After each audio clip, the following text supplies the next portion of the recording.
मुज़ाकरात अफ़गान तालिबान से किए। तहरीक तालिबान पाकिस्तान से नहीं, अपने बच्चों के कातिलों से ना बातचीत की और ना करेंगे।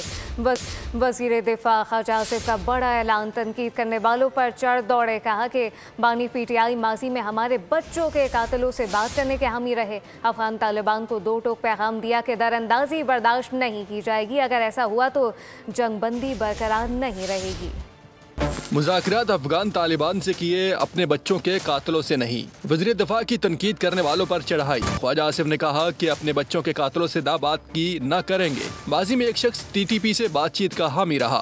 जो हमारे बच्चों के कातिल हैं, जो हमारी आबादी के कातिल जो हैं, जिन्होंने ये सारी waging war against state and people of Pakistan, Imran Khan उनकी हमायत करता रहा है कि उनसे बात की जाए। ये और उन्हीं को लाके यहाँ पे बसाया गया जो है, जो 3000 या 4000 यहाँ पे लाए गए जो है, जिनसे इमरान खान कहता था उनसे कभी बात नहीं करेंगे हम। अल जज़ीरा को इंटरव्यू में ख्वाजा आसिफ ने कहा कि मुआहदे में वाज़ेह तौर पर मौजूद है कि अफगानिस्तान से TTP को कोई सहूलत फराहम नहीं की जाएगी। सीज फायर के लिए वक्त की कोई हद मौजूद नहीं। जब तक मुआहदे की खिलाफ वर्जी नहीं होती, हमारे दरमियान जंग बंदी का मुआहदा मौजूद रहेगा। ख्वाजा आसिफ ने कहा अफगानिस्तान की जानिब से दरअंदाजी बर्दाश्त नहीं की जाएगी। सब्सक्राइब करें और बेल दबाएं ताकि कोई खबर रह न जाए।